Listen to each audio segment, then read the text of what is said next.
regulations in place, but we also want to make the health insurance marketplace function a little bit better.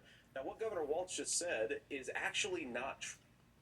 Now the thing about this whole thing is, how about the increased health costs of having all these illegal aliens around? Why is nobody talking about this? How about that one, Popeye? He does look like Popeye, don't he? He does look like Popeye, man. True. A lot of what happened, and the reason that Obamacare was crushing under its own weight, is that a lot of young and healthy people were leaving the exchanges. Donald Trump actually helped address that problem, and he did so in a way that preserved people's access to coverage who had pre-existing conditions.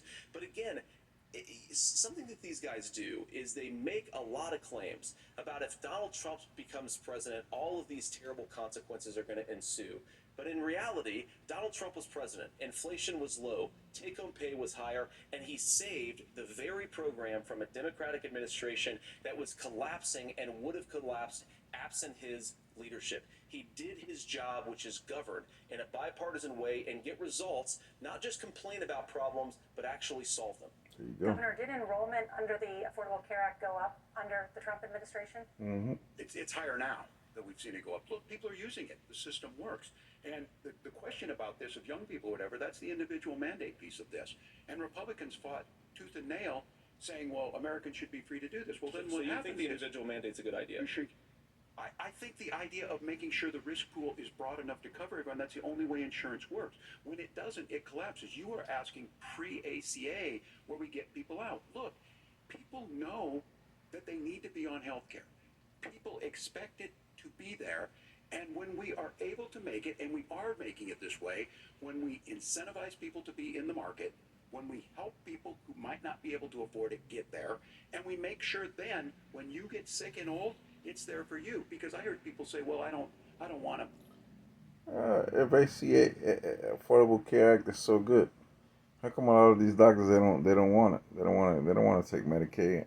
They'll take Medicare. But they don't want to take Medicaid.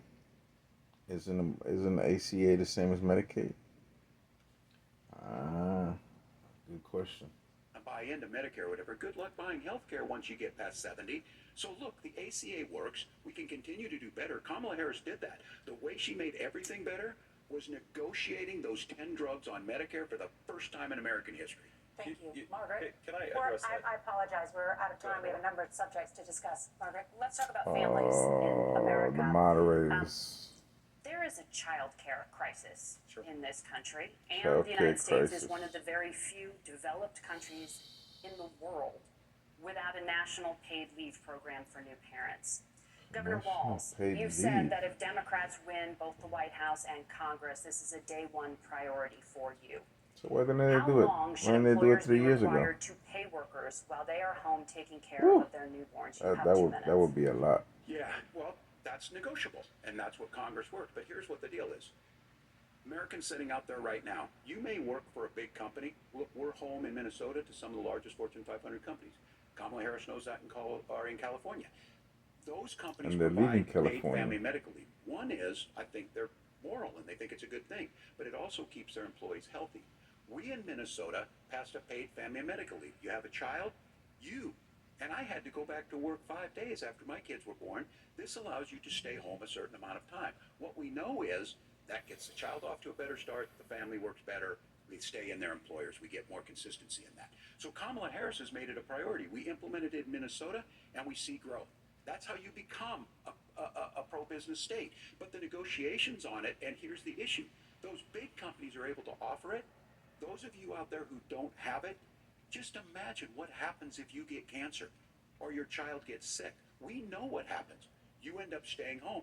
In some places, that means no paycheck because you've got no protection on that. This is the case of an economy that Donald Trump has said for the wealthiest amongst us. He's willing to give those tax breaks to the wealthiest. He's willing to say, bust those unions up, do whatever. What Bust we're those saying is the unions up. economy works best What union was when it works busted for up all under of us. Trump? And so a paid family medical leave program, and I will tell you, go to the families or go to the businesses and ask them. As far as child care on this, you have to take it at both the supply and the demand side. You can't expect the most important people in our lives to take care of our children, or our parents to get paid the least amount of money.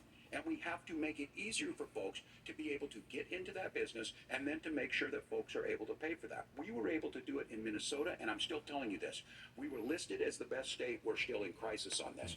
A federal program of paid family and medical leave and help with this will enhance our workforce, enhance our families, and make it easier to have the children that you want.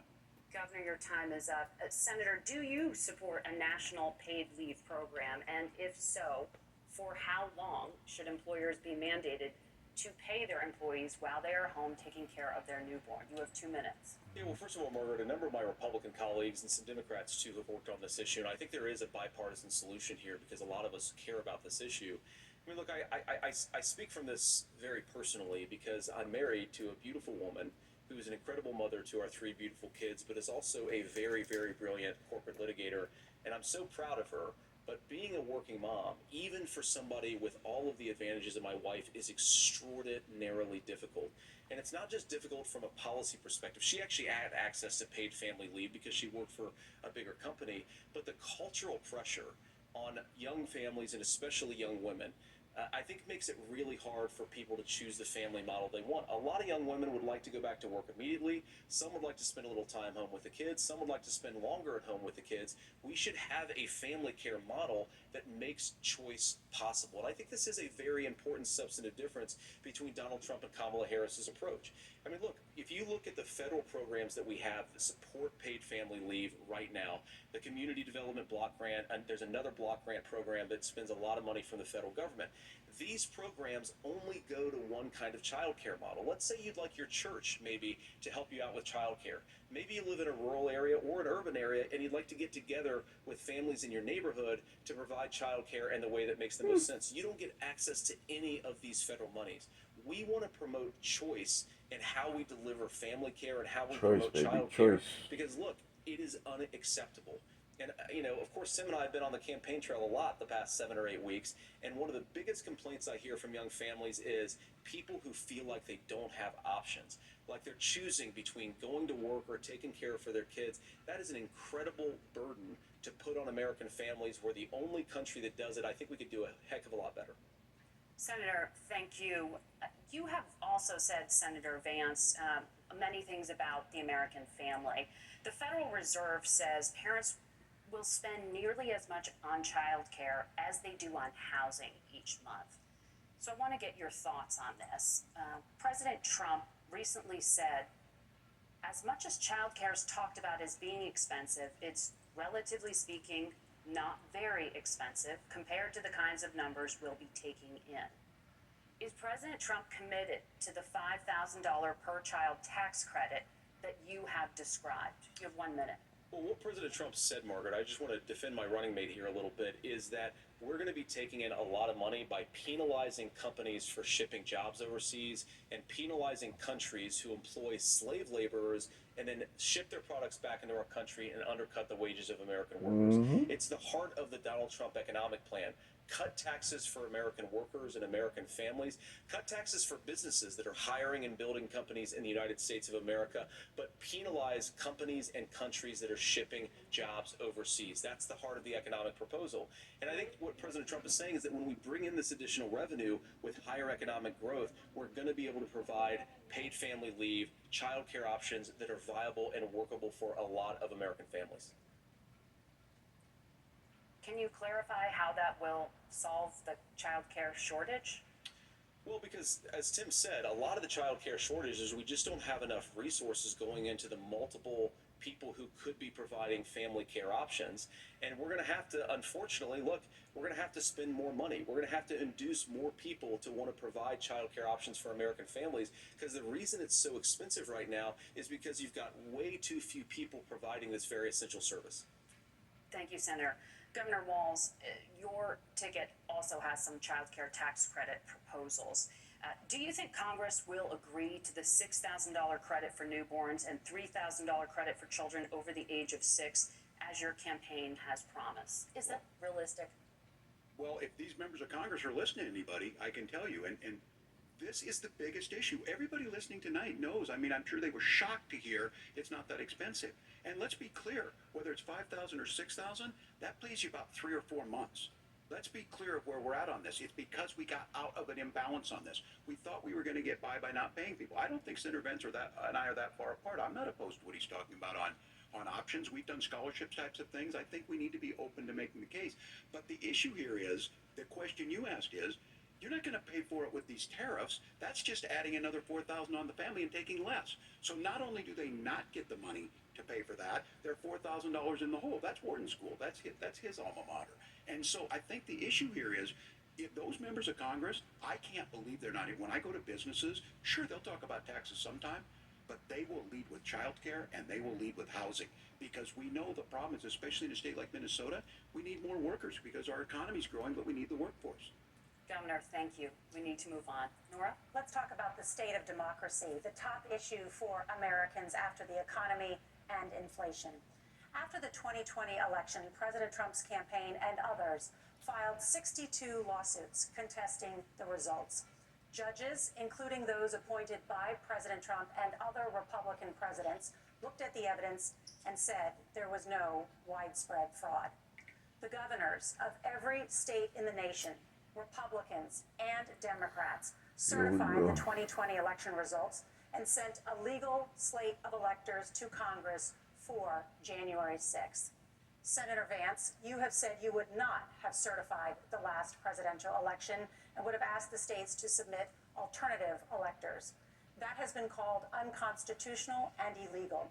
Would you again seek to challenge this year's election results, even if every governor certifies the results? I'll give you 2 minutes. Well, Nora, first of all, I think that we're focused on the future. We need to figure out how to solve the inflation crisis caused by Kamala Harris's policies, make housing affordable, make groceries affordable, and that's what we're focused on. But I want to answer your question because you did ask it.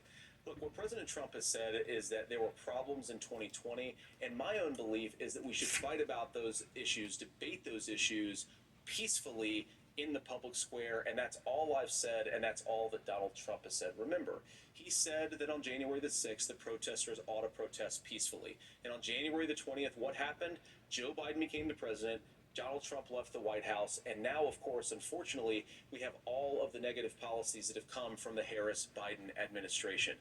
I believe that we actually do have a threat to democracy in this country, but unfortunately, it's not the threat to democracy that Kamala Harris and Tim Walz want to talk about. It is the threat of censorship.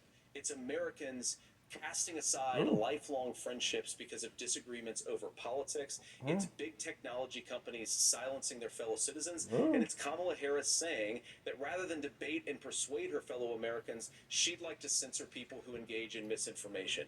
I think that is a much bigger threat to democracy than anything that we've seen in this country in the last 4 years, in the last 40 years. And remember, she also wants to put regulations on X. Think about that. Why not put regulations on Facebook? I mean, you can't say anything on Facebook.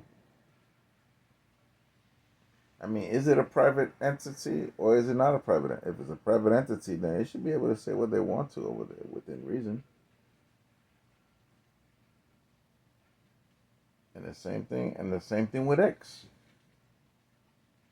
If it's a private entity, it's owned by Elon, he can run it how he wants to. It should be able to have freedom of speech.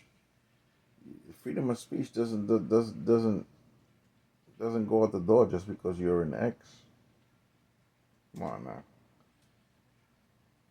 That's the fundamental right that we have, freedom of the press. Now, I'm really proud, especially given that I was raised by two lifelong blue-collar Democrats, to have the endorsement of Bobby Kennedy Jr. and Tulsi Gabbard, lifelong leaders in the Democratic coalition. And of course, they don't agree with me and Donald Trump on every issue. We don't have to agree on every issue, but we're united behind a basic American First Amendment principle that we ought to debate our differences. We ought to argue about them. We ought to try to persuade our fellow Americans. Kamala Harris is engaged in censorship at an industrial scale. She did it during COVID. She's done it over a number of other issues, and that to me is a much bigger threat to democracy than what Donald Trump said when he said that protesters should peacefully protest on January the 6th. Governor?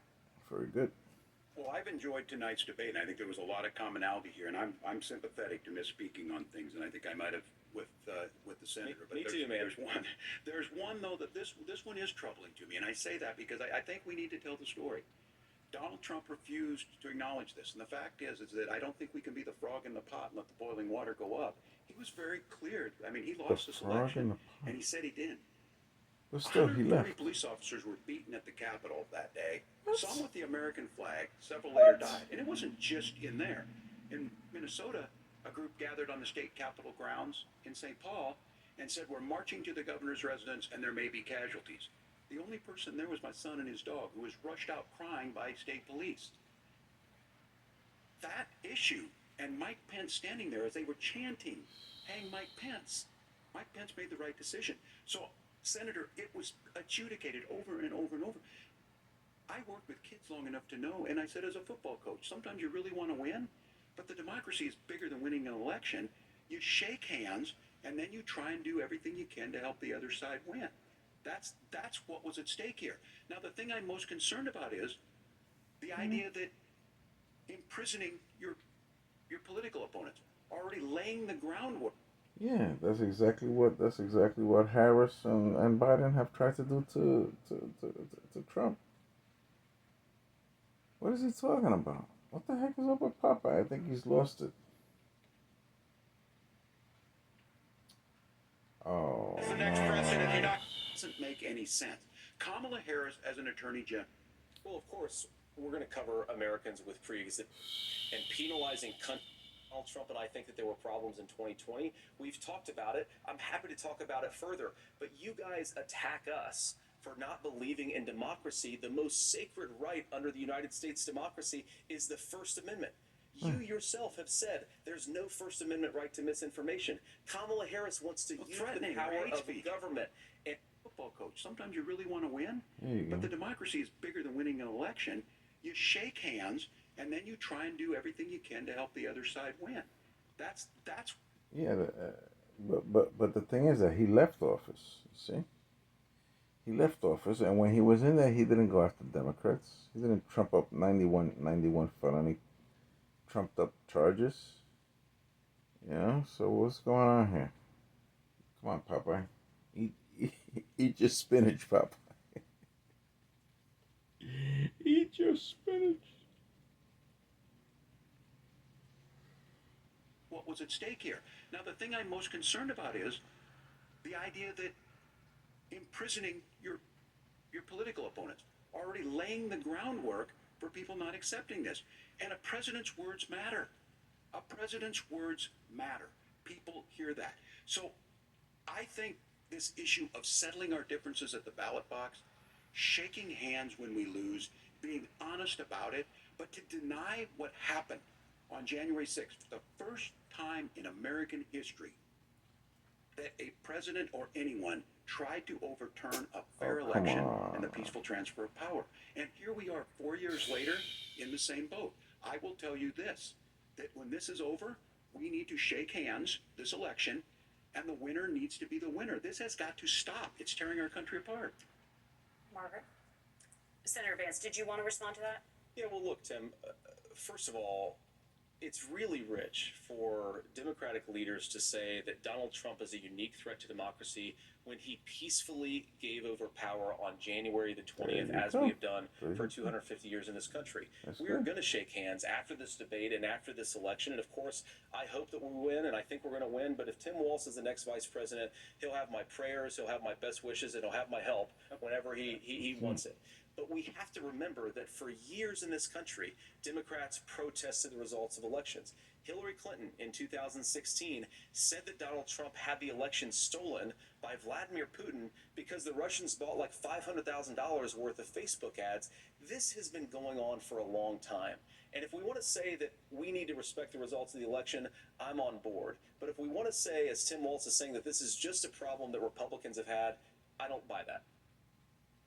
Governor. January 6th was not Facebook ads. And I think a revisionist history on this. Look, I don't understand how we got to this point. But the issue... And another thing, how come they don't say how many FBI agents was involved in that? Huh? They don't want to say how many FBI agents was there? Why not? what these FBI was the FBI people instigating, trying to throw gasoline on the fire? Huh? I mean, it looked kind of peaceful, them people walking in there like that with the guards, the people opening up the good doors and stuff. It looked kind of peaceful to me. But that's me. I don't know. Was that happened? Donald Trump, can you do it? And all of us say there's no place for this. It has massive repercussions. This idea that there's censorship to stop people from threatening to kill someone, threatening to do something, that's not censorship. Censorship is book banning. We've seen that. We've seen that brought up. I just think for everyone tonight, and I'm going to thank Senator Vance. I think this is the conversation they want to hear. And I think there's a lot of agreement. This is one that we are miles apart on. This was a threat to our democracy in a way that we had not seen. And it manifested itself because of Donald Trump's inability to say. He is still saying he didn't lose the election. I would just ask that. Did he lose the 2020 election? Tim, I'm focused on the future. Did Kamala Harris censor Americans from speaking their mind in the wake of the 2020 COVID situation? That is a damning non-answer. It's a damning non-answer for you to not talk about censorship. Obviously, Donald Trump and I think that there were problems in 2020. We've talked about it. I'm happy to talk about it further. But you guys don't attack Fauci me, us man. Don't for not Fauci me. believing in democracy. The most sacred right under the United States democracy is the First Amendment. You yourself have said there's no First Amendment right to misinformation. Kamala Harris wants to use the power of government and big tech to silence people from speaking their minds. That is a threat to democracy that will long outlive this present political moment. I would like Democrats and Republicans to both reject censorship. Let's persuade one another. Let's argue about ideas, and then let's come together afterwards. You can't yell fire in a crowded theater. That's the test. That's the Supreme Court test. Tim, fire in a crowded theater. You guys wanted to kick people off of Facebook for saying that toddlers shouldn't wear masks. Senator, the governor does have the floor. Fire in a crowded theater. That is criticizing the policies of the government, which is the right of every American. Senator, the governor does have the floor for 1 minute to respond to you. Yeah. Well, I don't run Facebook. What I do know is I see a candidate out there who refused, and now again, and this I'm pretty shocked by this. He lost the election.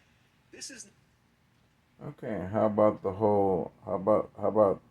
that? A lot of people said that they would have voted for Trump if they would have known that Hunter Biden's laptop was real.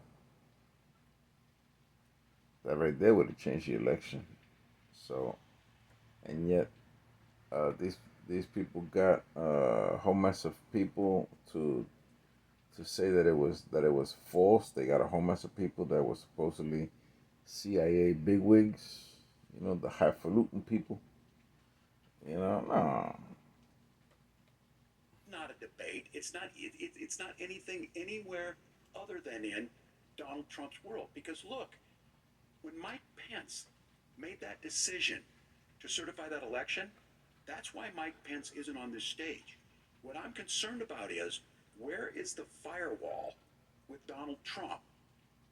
Where is the firewall if he knows he could do anything, including taking an election, and his vice president's not going to stand to it? That's what we're asking you, America. Will you stand up? Will you keep your oath of office, even if the president doesn't? And I think Kamala Harris would agree. She wouldn't have picked me if she didn't think I would do that, because of course that's what we would do. So America, I think you've got a really clear choice on this election of who's going to honor that democracy and who's going to honor Donald Trump. Governor, your time is up. Thank you, gentlemen. We will be right back with both of our candidates. The CBS News vice presidential debate continues.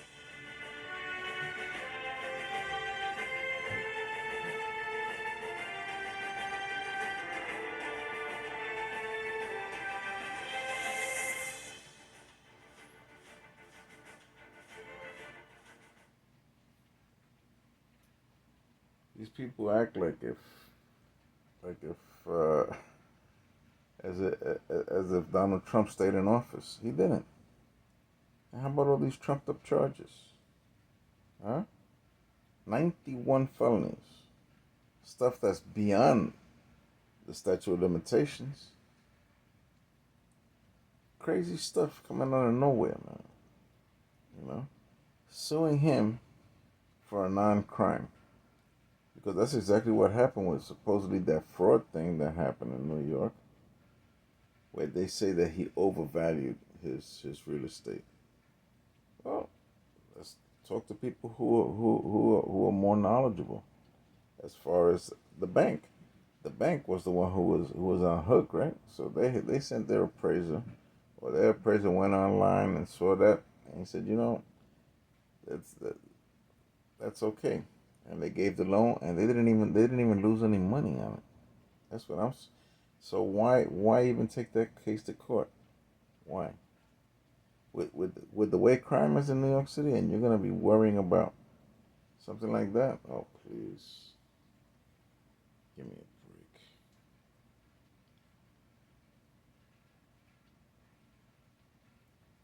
No, they have to. I don't think. And look at all this stuff that happened with Biden. Where was the freedom of the press there? Huh? What happened? He was incompetent to continue to continue campaigning. The guy has oatmeal in his brain, man. You know, which is gonna happen to a lot of us. Not all of us are gonna go into our twilight years, you know, thinking well. You know, heck, sometimes I doubt my own. Sometimes I doubt my own mental ability now. But I'm only 66, going on 67.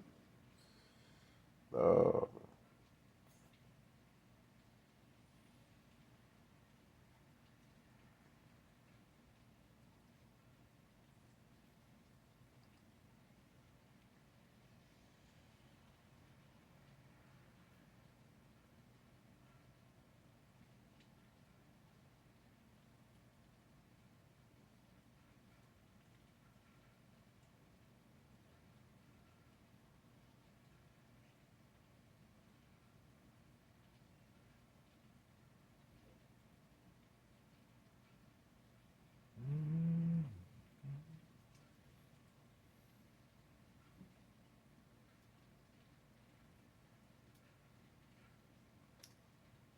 let's see if we can work this thing forward a little bit.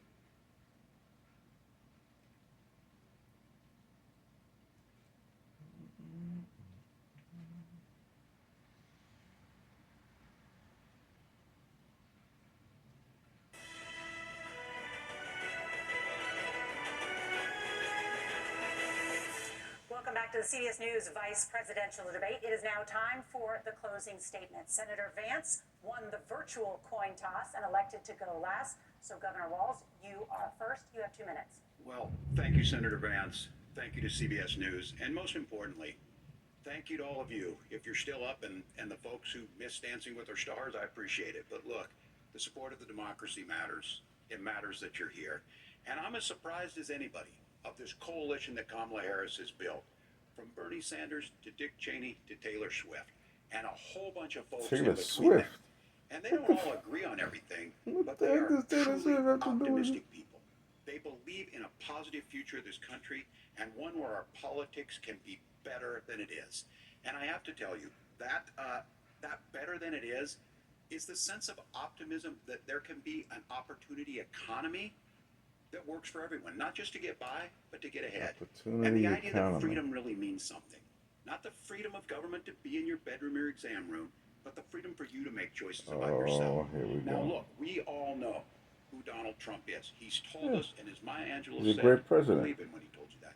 His first inaugural address talked about American carnage. And then he spent 4 years trying to maybe do that. Senator Vance tonight made it clear he will stand with Donald Trump's agenda. He will continue to push down that road. Excuse me. Kamala Harris gives us a different option. Now I'll have to tell you, Yeah, a I'm more gonna be careful expensive about one. the quotes, but there's one that Senator Vance said that does resonate with me. He said, Donald Trump makes the people I care about afraid. A lot of America feels that way. We don't need to be Great. afraid. Franklin Roosevelt was right. All we have to fear is fear itself. Kamala Harris is bringing us a new way forward. She's bringing us a Yeah, politics of joy. She's bringing real solutions for the middle class, politics of and she's joy. centering you at the heart of that. All the while Joy. asking everyone, join this movement, make your voices heard. Let's look for a new day where everybody gets that opportunity and everybody gets a chance to thrive. I humbly ask for your vote on November 5th for Kamala Harris. Governor The only way you're gonna be happier on the is if that they have that new amendment that they're putting over here for marijuana. If they start giving free gummies to everybody, with maybe that might make people happier, have joy.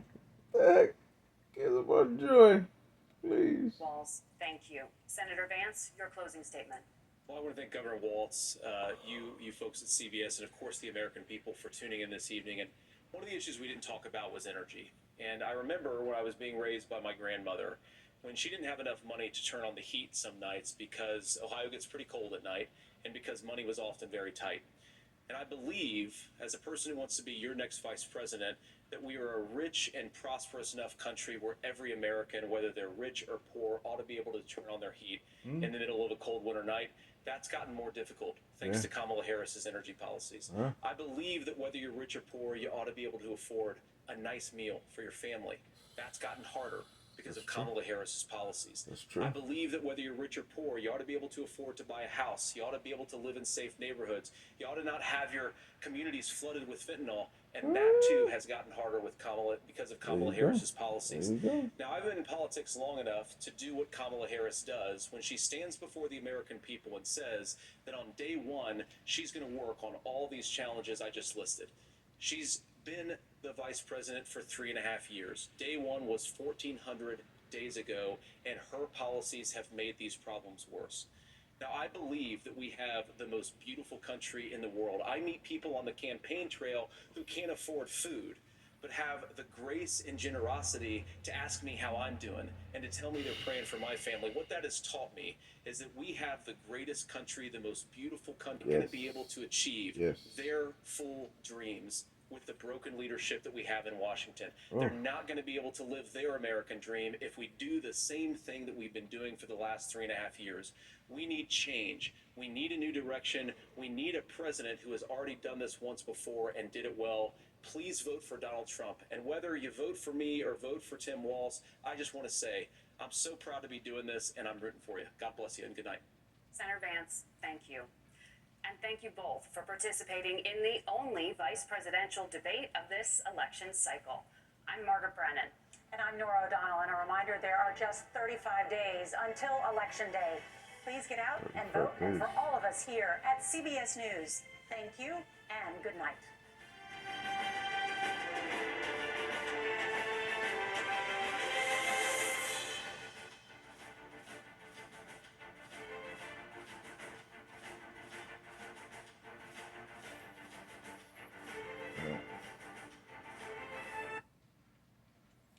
Well, that was it,